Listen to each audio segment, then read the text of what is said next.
Folks, welcome back to the Bobby Bo Show. Here's the moves it starts with. It's another Caro-Kann. And after d5, they play e5, advancing the pawn. And here I like to play c5, immediately attacking the center. And they back up the pawn with c3. Now I play knight to c6, developing my knight and adding an attacker. But they'll play bishop to b5, pinning my knight to the king, removing the attacker. And then I decide to trade pawns. But first, they capture with the bishop with check, and I have to take back with the pawn. But now this opens up the diagonal for my bishop here. And I like to put the bishop on a6 because it stops the king from castling. And then after they capture back, I play e6, getting ready to bring my dark square bishop out and making it pretty obvious that my light square bishop is not coming out anymore. And here they decide to play f4. This is an unusual move and usually not very good. Engine says minus 1.33, so I already have an advantage if I play the right moves, which is knight to g6, because you want to bring your knight out to f5, and usually you go to e7, but that blocks the dark squared bishop from coming out. So now with the pawn on f4, you can bring your knight to h6, and they can't capture with the bishop and ruin your pawns. So it's just a good place to develop your knight because it's coming to f5 anyway, so there's no problem with it being on the edge of the board, and you're not blocking your bishop in. But instead, I played knight... But instead, I decided to push the pawn, and if they take, then my bishop comes out, and we have a great bishop, also still stopping them from castling, so it'd be a very bad idea for them to take that pawn, and instead, they play knight to f3, defending it with the knight. I take the pawn, and they take back with their queen. And I play queen to c7, threatening this bishop, which is undefended, and it would check the king, and then when the king moves, I take the rook. So there's a big threat here. And also, if they castle, then I have bishop to c5, and the queen's under attack and pinned to the king, so they lose the queen. So they have to be a little careful here, but they play the right move, which is bishop to e3, and we have a pretty even game. But after knight to e7, I'm threatening to develop my knight to f5, hitting the queen and the bishop. So they play g4, stopping me from accessing this square, but now their king is still in the center of the board, and either way it castles, their king's not going to have any pawns in front of it, so the king is now not safe. They traded king safety to stop my knight from coming up here. And the best move here is h5, trying to get rid of that pawn, but instead I play knight to c6, hitting the queen anyway, and now opening up my bishop. So they play queen to a4, moving to safety, and pinning my knight to the king. Now bishop to d7 is the best move, because if I move the knight, then the queen's under attack, and I can take this pawn for free. But first I played bishop to b4 check, getting my bishop out, and they should probably play knight to d2 here, but instead they play knight to c3, and it's not losing yet. But after I take this knight, they have to take back with the pawn, and now this pawn's just all by itself, and this pawn's all by itself, and these pawns are really far up, and they can't be used to defend the king. So they already have some weaknesses here, and I don't think they're getting enough out of those weaknesses to justify it.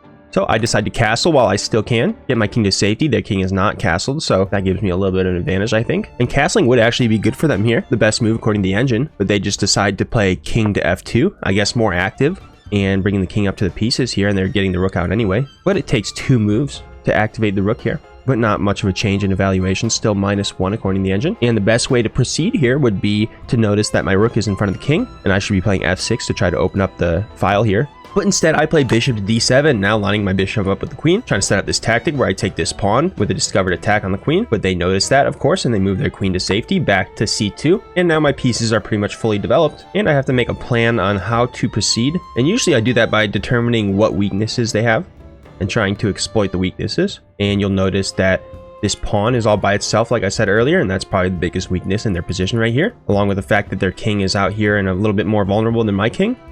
So I'm going to use these open files here to try to target this pawn and put pressure on their king.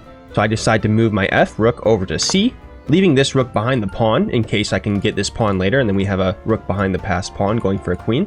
And they also decide to move their rook over to c1. I play a5, starting to push here, so that if we start trading down all the pieces later, I can turn this pawn into a queen faster. And now they play rook on a to b1, getting ready to bring the bishop to b6, but I do not see it. Instead, I play h6, preventing the knight from coming forward and threatening to attack my king here. But bishop to b6 now happens, and I realize that my queen's under attack, the bishop's defended by the rook, and I can't really go anywhere safe except for b8 or b7.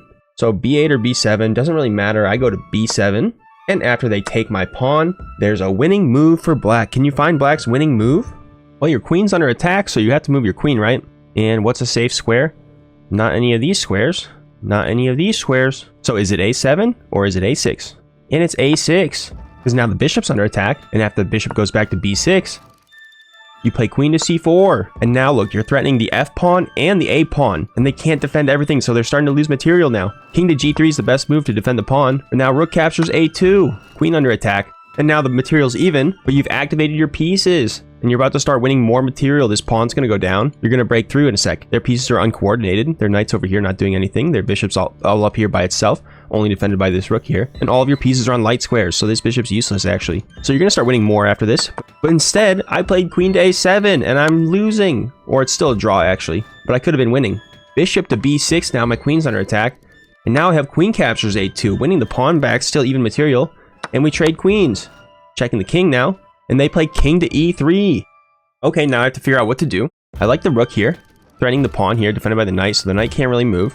They have to move the pawn up. Also a good place to have the rook. It's infiltrating the back line here. So that's a good rook. That rook's in a good place. This rook is in front of the pawn. That's a good rook, but it's currently blocked by this knight, which is also blocking this bishop. So let's move this knight here. Where do we want this knight to go? We go back here, here, here, here, here. And I decide to go knight a5 because then I can go knight to c4. And that's a great place for the knight, defended by the pawn too. So they don't want me to have that knight there, so they decide to take it with their bishop. I take back with the rook, and this should be a complete draw. Completely even material, and not enough of a weakness here really to really exploit it. They have the king over there already to defend it, so there's not really anything I can do to take that. And we should just be able to trade down into an endgame, but they make a big mistake and play rook a1. And you see why that's a mistake? I was actually surprised that they played it because I thought it was pretty obvious that after I take their rook, they have to take back. And then now I take the free pawn with check. Now there's nothing stopping this pawn from coming forward. So we have a passed pawn now.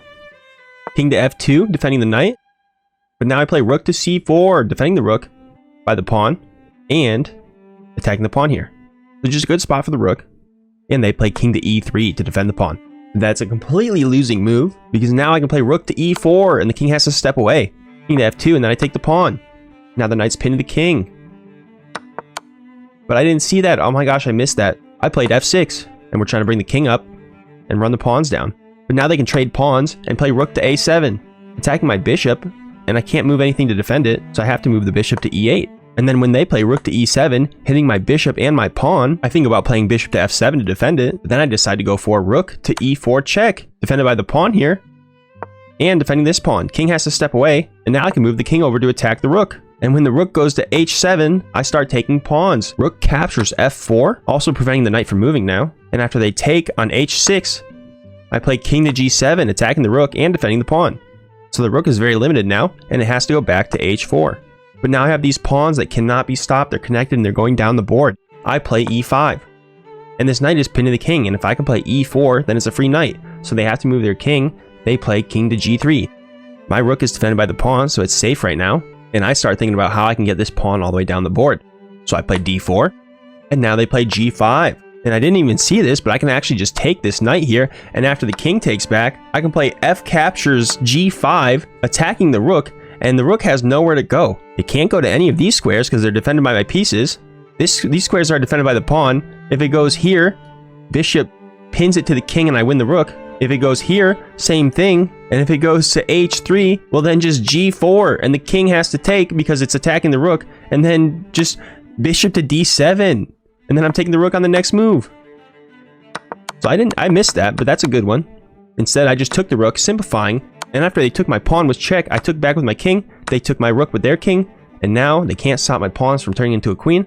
So I just play king to f5. And I'm trying to bring my king up to help the pawns move forward. Try to get the king in front of the pawns. That's how you promote to a queen. And they play king to g3. Trying to get the king back to stop me from doing that. But now king to e4. And now I'm attacking the knight. So the king has to stay defending it. And king to f2. Working its way back towards the promotion square. Bishop to h5 now attacking the knight. So the knight goes to d2, checking my king. But now I go to d3 and I'm getting closer to the promotion square. And I'm attacking the knight now. King goes to e1 to defend the knight, but now I'm just bringing the pawn forward to e4.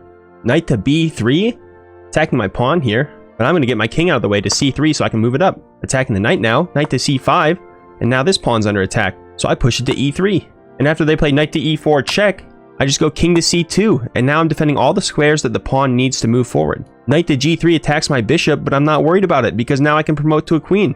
I just play d3, and if they take my bishop, then it's d2 with check, and after the king moves, it's d1 and I get a queen with check, and I win. So they don't take my bishop, instead they play knight to f1, but now it's just the same thing, d2 check. They have to take with the knight because that's the only move, but they just resign instead and it's game over. And I would have just checkmated them with a queen in a moment anyway.